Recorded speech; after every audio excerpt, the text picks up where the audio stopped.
সম্মানিত বিনিয়োগকারী ভাই বোনেরা, আসসালামু আলাইকুম। আশা করি আপনারা সবাই ভালো আছেন, শারীরিকভাবে সুস্থ আছেন। আমি আজকে ৯ সেপ্টেম্বর সোমবার ২০২৪ এই ভিডিও আলোচনা করছি এবং আজকের আলোচনার শিরোনাম হচ্ছে বিশালভাবে মানি ফ্লো বেড়ে যাওয়া শেয়ারটি ব্যাপকভাবে পাবলিকের নজরে চলে এসেছে। পাবলিকের নজরে চলে আসা শেয়ারটির বিশালভাবে মানি ফ্লো বেড়েছে।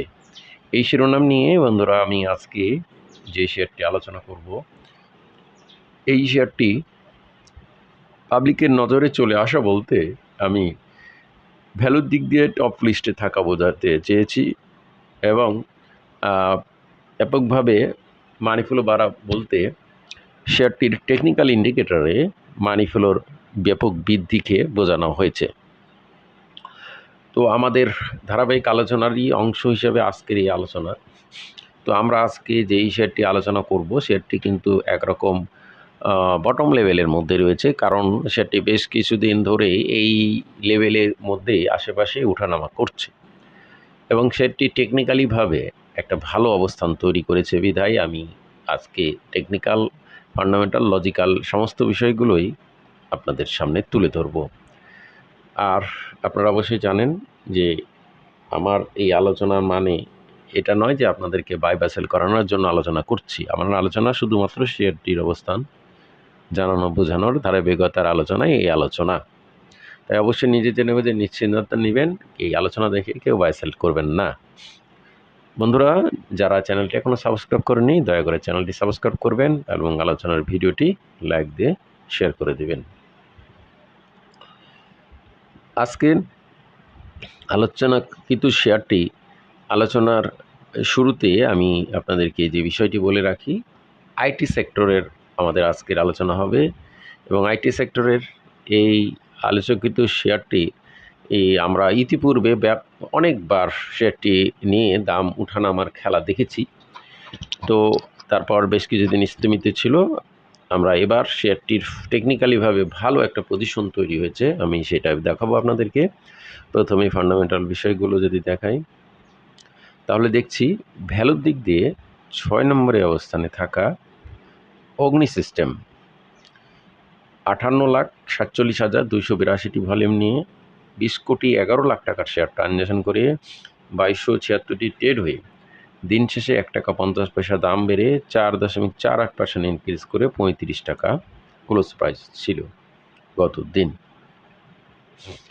এই অগ্নি সিস্টেম শেয়ারটি আমরা যদি দেখি ফান্ডামেন্টাল রেশিও, আইটি সেক্টরের বি ক্যাটাগরির শেয়ারটির পেড আপ ক্যাপিটাল মাত্র 73 কোটি এবং মার্কেট ক্যাপিটাল 253,95,00,000, অথরাইজ ক্যাপিটাল 100 কোটি, লং টার্মে 1,70,00,000 লোন এবং শর্ট টার্মে 70,00,000 লোন মাত্র, রিজার্ভ রয়েছে 19,90,00,000। তো বন্ধুরা, রিজার্ভের চাইতে লোন অনেক কম, মাত্র 2,40,00,000 লোন, কিন্তু রিজার্ভ অনেক রয়েছে। সেই দিক দিয়ে একটি ভালো ফান্ডামেন্টাল রেশিও বহন করছে অগ্নি সিস্টেম এই শেয়ারটি। আমরা এই অগ্নি সিস্টেম শেয়ারটির নেট অ্যাসেট ভ্যালু দেখুন 16 টাকা 37 পয়সা। সেক্ষেত্রে শেয়ারটি 163 টাকা হলেও ফান্ডামেন্টাল রেশিও বহন করবে। তাদের ডিভিডেন্ড হিস্ট্রি যদি দেখি তাহলে দেখব জুন ক্লোজিং শেয়ারটির ডিভিডেন্ড হিস্ট্রি আমরা যদি দেখি বন্ধুরা, তো ডিভিডেন্ড হিস্ট্রি এখানে দেখতে পাচ্ছি না। যাই হোক, গত 23-এ 4.75 ক্যাশ ডিভিডেন্ড তারা এটা প্রদান করেছে এবং তাদের 1 বছরের মধ্যে সর্বোচ্চ হাইস্ট প্রাইস 35 টাকা 60, যেটি গত দিনই আমরা গত 8ই সেপ্টেম্বরই শেয়ারটি ক্রিয়েট করেছিল, নতুনভাবে রেজিস্ট্যান্স ব্রেকআউট করেছে এবং এই শেয়ারটির ইপিএস দেখুন 1 টাকা 20, বর্তমানে পি রেশিও 29.17, যা সেফটি বিনিয়োগযোগ্য পি, লোন মার্জিন বলবৎ রয়েছে। শেয়ারটি যেহেতু ডিভিডেন্ড প্রদান করেছে 23-এ, সেহেতু ডেটে বা যাওয়ার কোনো সম্ভাবনা নেই। আমরা অগ্নি সিস্টেম শেয়ারটির ইপিএসের গ্রোথ মোটামুটি ভালো দেখছি, কারণ অ্যানুয়ালে 1 টাকা 13 ছিল, ফার্স্ট কোয়ার্টারে 28 পয়সা, তারপর সেকেন্ড কোয়ার্টারে আবার 30 পয়সা বেড়েছে তারপরে আবার থার্ড কোয়ার্টারে 2 পয়সা বেড়েছে। ওভারঅল ইপিএসের কিন্তু গ্রোথ ভালো আছে, চালু আছে, গ্রোথটা চালু আছে। আমরা নেট অপারেটিং ক্যাশ ফ্লো কিন্তু গ্রোথ বেড়েছে, দেখুন 31 থেকে 53 থেকে একটা এখন অসাধারণ শেয়ারটি কিন্তু খুব বেশি সংখ্যক শেয়ার নাই, কিন্তু শেয়ারটির গ্রোথ খুব চমৎকার। ইনকামের গ্রোথও বাড়ছে, net operating cash flow growth বেড়েছে। ডিভিডেন্ড নিল 1.36, মোটামুটি একটা অ্যাকসেপ্টেবল। 7,26,00,000 শেয়ার, খুব ব্যাপক শেয়ার আছে সেটাও নয়, 7,26,00,000 শেয়ার মাত্র। এই শেয়ারের মধ্যে আমরা শেয়ারটির হোল্ডিং পার্সেন্টেজ দেখব।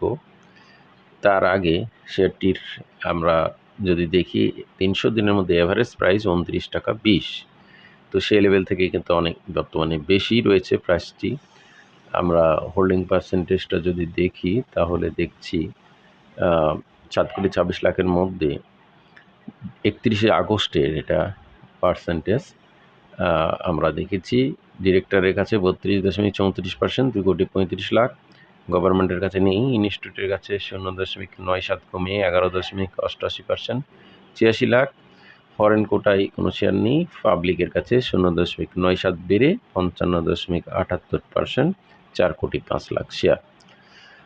তো বন্ধুরা, এই ইনস্টিটিউটের কাছে কম সংখ্যকই শেয়ার রয়েছে, পাবলিকের কাছে বেশি 4,05,00,000 এবং ডিরেক্টরের কাছে মাত্র 2,35,00,000।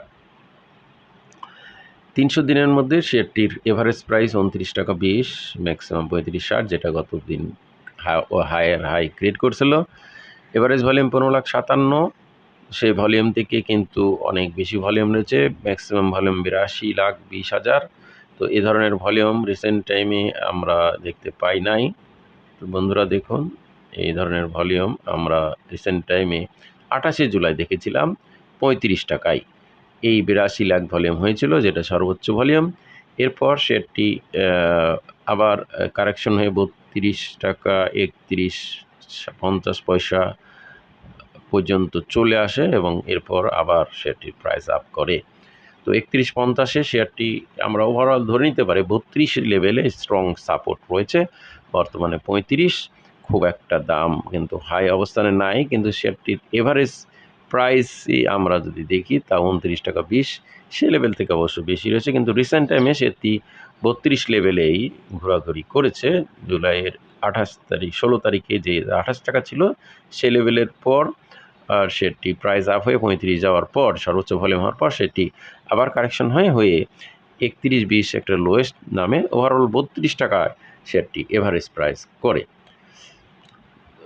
তো বন্ধুরা, আমরা এবার এই শেয়ারটির নিয়ে টেকনিক্যাল বিশ্লেষণ দেখব। তার পূর্বে যে বিষয়টি বলে রাখে ভালো, যেহেতু নতুনভাবে তার রেজিস্ট্যান্স ব্রেকআউট করেছে, এখন শেয়ারটি পরবর্তীতে 36 টাকা 50 পয়সা ক্রস করতে হবে এবং 34.50 ক্রস করে যদি 38 টাকায় নতুন ক্লোজ ভ্যালু করে, এই দুটো ক্লোজ ভ্যালু করে, তাহলে সেটি পুনরায় একটা ভালো হওয়ার সম্ভাবনা উড়িয়ে দেওয়া যাবে না।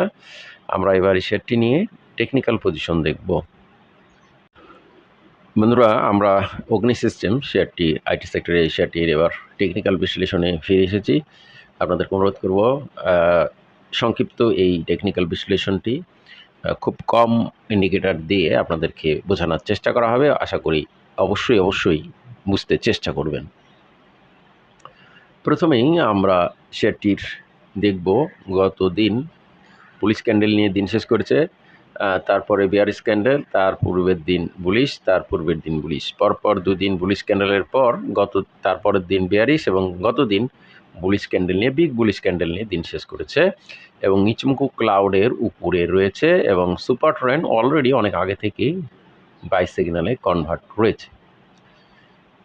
এবার আমরা ডিমান্ডটা দেখি, উঠানামা করে বৃদ্ধি অবস্থানে রয়েছে। দেখুন, ডিমান্ড উঠানামা করে বৃদ্ধি অবস্থানে রয়েছে।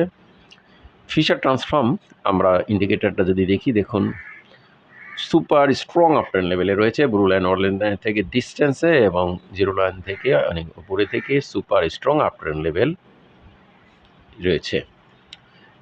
এই ফিশার ট্রান্সফর্ম ইন্ডিকেটরটা প্রাতিষ্ঠানিক বিনিয়োগরা ফলো করে, মার্চেন্ট ব্যাংক ইনস্টিটিউট ফলো করে, এটা আমরা অনেক দেখি জানি। এএসআই দীর্ঘমেয়াদী আপট্রেন্ড পজিটিভ পয়েন্টে রয়েছে 86.48 পয়েন্ট নিয়ে super strong uptrend level.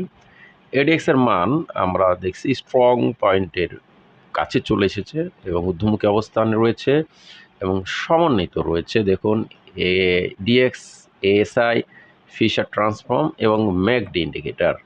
McD ইন্ডিকেটারটা যদি দেখি, দেখুন ব্লু লাইন অরেঞ্জ লাইনকে ক্রস করে জিরো লাইনের উপরে চলে গেছে এবং অরেঞ্জ লাইন থেকে উপরে রয়েছে এবং super strong uptrend level confirm করেছে। এবং এই সমন্বিত এডিএক্স এর সাথে এই তাদের যে ঊর্ধ্বমুখী ধারা, এটা এডিএক্স এর সাথে সমন্বিত রয়েছে। দ্যাট মিনস একটি গুড সাইন তৈরি করেছে। এই যে পয়েন্ট যেটা স্ট্রং, এই স্ট্রং এভিডেন্সগুলো এটাকে এডিএক্স এ সাপোর্ট দিচ্ছে। তো বন্ধুরা, এরপরে মানি ফ্লোটা দেখি। দেখুন মানি ফ্লো কিন্তু চমৎকারভাবে ইনক্রিজ করছে। দেখুন মানি ফ্লো গত আমরা ৩রা সেপ্টেম্বর সেটির মানি ফ্লো দেখেছিলাম ৩৩.৮৫, সেইটা ৪৩.13, সেইটা বৃদ্ধি হয়ে গত দিন আমরা মানি ফ্লো দেখেছি ৬৬.১২, প্রায় ডাবলের কাছাকাছি মানি ফ্লো ইনক্রিজ করেছে। খুব যা চমৎকার দিক এটা তৈরি হয়েছে। আরএসআই ইন্ডিকেটার আমরা যদি দেখি, বর্তমানে 66 লেভেলে আছে, যা এখনও সেফটি বিনিয়োগযোগ্য আরএসআই অবস্থান রয়েছে। অপরদিকে স্টচাস্টিক আরএসআই আমরা দেখেছি ব্লু লাইন অরেঞ্জ লাইনকে ক্রস করে আপট্রেন্ড পজিশন তৈরি করেছে এবং সুপার আপট্রেন্ড লেভেলে রয়েছে। তো বন্ধুরা, আমরা এই অগ্নি সিস্টেম শেয়ারটি টেকনিক্যালি গুড সাউন্ড এবং ভালো একটা অবস্থান দেখতে পাচ্ছি। ফান্ডামেন্টালি লজিক্যালিও খুব একটা ভালো পজিশন দেখতে পাচ্ছি এই শেয়ারটি নিয়ে। অলরেডি ব্রেকআউট করেছে। তো বন্ধুরা, আমাদের এই আলোচনা কাউকে বাই বা সেল করার জন্য না, প্রমোট বা উৎসাহিত করার জন্য না, শুধুমাত্র শেয়ারটির অবস্থান জানানো বোঝানোর ধারাবাহিকতা আলোচনায়। তাই এই আলোচনা অবশ্যই নিজে জেনে বুঝে সিদ্ধান্ত নেবেন, গুজবে কান দেবেন না, প্যানিকগ্রস্ত না, কাউকে প্যানিক করবেন না। আজকে বন্ধু ভালো থাকুন, সুস্থ থাকুন।